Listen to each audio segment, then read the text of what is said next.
प्रश्नावली 10.1 का सवाल नंबर तीसरा बेटा। सवाल नंबर तीसरा क्या कह रहा है आपका, 5 सेंटीमीटर त्रिज्या वाले एक वृत्त के बिंदु P पर स्पर्श रेखा PQ केंद्र O से जाने वाली एक रेखा से बिंदु Q इस प्रकार मिलती है कि OQ बराबर 12 सेंटीमीटर। तो PQ की लंबाई ज्ञात कीजिए। तो बच्चों यहाँ पर PQ की लंबाई ज्ञात करना है, तो पहले 5 सेंटीमीटर की त्रिज्या लेंगे। 5 सेंटीमीटर की त्रिज्या वाला बच्चों क्या बनाएंगे, एक वृत्त बनाएंगे। तो यहाँ पर वृत्त का केंद्र बिंदु क्या मानते हैं बच्चों, वो मानते हैं। और इसकी जो त्रिज्या लेना है बच्चों को कितने सेंटीमीटर की होनी चाहिए, 5 सेंटीमीटर की त्रिज्या होनी चाहिए। तो ये 5 सेंटीमीटर त्रिज्या वाला हमने वृत्त बना दिया।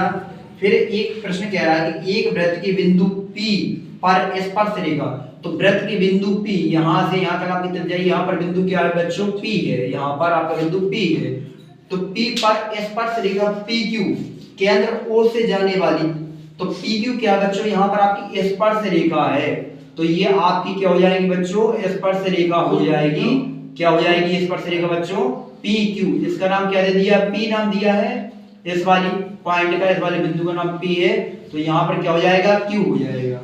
और प्रश्न कह रहा है कि रेखा PQ जो है, यानी स्पर्श रेखा PQ जो है केंद्र O से जाने वाली एक रेखा, केंद्र O से एक रेखा जा रही, O से जाने वाली एक रेखा से बिंदु Q जो है इस प्रकार मिलती है कि जो आपका Q इस प्रकार मिलती है कि OQ बराबर कितना, 12 सेंटीमीटर। यानी O से Q की दूरी कितनी है बच्चों, 12 सेंटीमीटर है।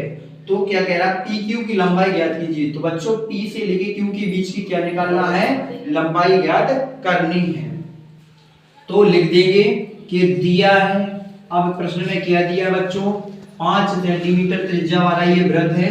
तो लिख देंगे कि वृत्त की त्रिज्या, तो वृत्त की त्रिज्या कितनी है बच्चों, 5 सेंटीमीटर।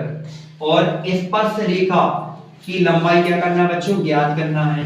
तो स्पर्श रेखा की जो लंबाई है वो बच्चों क्या करना है, ज्ञात करना है। स्पर्श रेखा की लंबाई बराबर ज्ञात करना है। और बिंदु O से Q के बीच की दूरी, तो बिंदु O से Q के बीच की दूरी यानी केंद्र बिंदु O से Q के बीच की दूरी, तो केंद्र बिंदु O से Q के बीच की दूरी OQ बराबर बच्चों कितनी है, 12 सेंटीमीटर। और वृत्त की त्रिज्या OP यानी जो आपकी OP भुजा है वो कितनी है, 5 सेंटीमीटर। तो यानी क्या ज्ञात करना है, स्पर्श रेखा की लंबाई ज्ञात करना है। यानी किसकी लंबाई बताना है, PQ की लंबाई बच्चों ज्ञात करना है। तो यहाँ पर आपका कितने डिग्री का बच्चों एंगल बन रहा है, 90 डिग्री का एंगल बन रहा है, 90 डिग्री का। जब इस त्रिभुज में 90 डिग्री का एंगल बन गया तो बच्चों ये हो गया आपका समकोण त्रिभुज। तो लिख देंगे समकोण त्रिभुज। अब यहाँ पर समकोण त्रिभुज तो है, लेकिन यहाँ पर समकोण त्रिभुज में कितने डिग्री का बच्चों एंगल बन रहा है, तो कोण OPQ बराबर कितने डिग्री का बन रहा है, 90 डिग्री का एंगल बन रहा है। यानी P बिंदु पर आपका 90 डिग्री का एंगल बन रहा है। तो कोण OPQ बराबर 90 डिग्री। अब ये कौन सा त्रिभुज है, समकोण त्रिभुज। तो समकोण त्रिभुज OPQ में ये आपका जो त्रिभुज बना बच्चों वो समकोण त्रिभुज बना है। इसमें लगा देंगे पाइथागोरस प्रमेय। क्या लगा देंगे बच्चों, पाइथागोरस प्रमेय। तो पाइथागोरस प्रमेय का फॉर्मूला होता है बच्चों, tan का स्क्वायर बराबर लंब का स्क्वायर प्लस आधार का स्क्वायर। ये होता है आपका पाइथागोरस प्रमेय का फॉर्मूला। तो इस त्रिभुज में बच्चों ध्यान से देखो, तो इस त्रिभुज में आपके कर्ण का स्क्वायर यानी कर्ण वाली जो भुजा है वो क्या है, OQ है बच्चों। तो यहाँ रख दिया OQ का स्क्वायर बराबर लंब वाली भुजा क्या है बच्चों, PQ। तो यहाँ PQ का स्क्वायर। और आधार वाली भुजा क्या है यहाँ पर, OP। तो यहाँ पर OP का स्क्वायर रख दिया बच्चों। ये तो समझ में आ गया है। यानी जो OP आधार वाली भुजा आपकी यहाँ पर OP है, कर्ण वाली भुजा OQ है, लंब वाली भुजा PQ है। अब जिसका मान दिया उसका मान रख दें। OP का मान कितना है बच्चों, 5 है। तो PQ का मान निकालना, तो PQ जैसे पता रहेगा, OP का मान 5 है। तो यहाँ पर 5 रख दिया सेंटीमीटर में, तो सेंटीमीटर का स्क्वायर लगा दिया। OQ का मान कितना दिया बच्चों, 12। तो 12 रख दिया, सेंटीमीटर में है, तो 12 सेंटीमीटर का स्क्वायर कर दिया बच्चों। अब 12 के ऊपर पावर 2 लगा है, तो 12 का वर्ग करेंगे बच्चों। तो 12 144 होता है, तो 144 सेंटीमीटर। और PQ स्क्वायर प्लस 5 का वर्ग कितना होता है बच्चों 25, तो 25 सेंटीमीटर स्क्वायर होता है।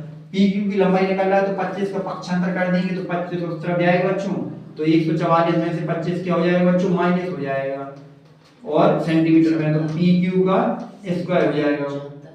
अब आपका 144 में से 25 जाएगा तो 14 में से 5 गया कितना बचा 9 बचे बच्चों, 4 में से 3 गए 1, तो यानी 119 आ गया, तो 119 पी क्यू का स्क्वायर बराबर 119।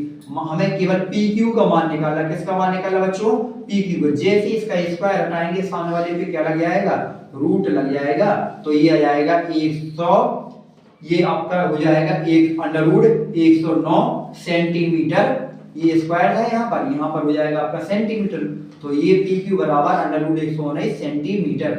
ये क्या निकाला है आपकी स्पर्श रेखा क्या निकालनी थी प्रश्न में, पी क्यू की लंबाई निकालनी थी बच्चों, तो पी क्यू की लंबाई कितनी निकाला ये आपकी बच्चों, पी क्यू की लंबाई बराबर अंडर रूट 119 सेंटीमीटर, ये आपका आंसर आ गया है बच्चों। ठीक है।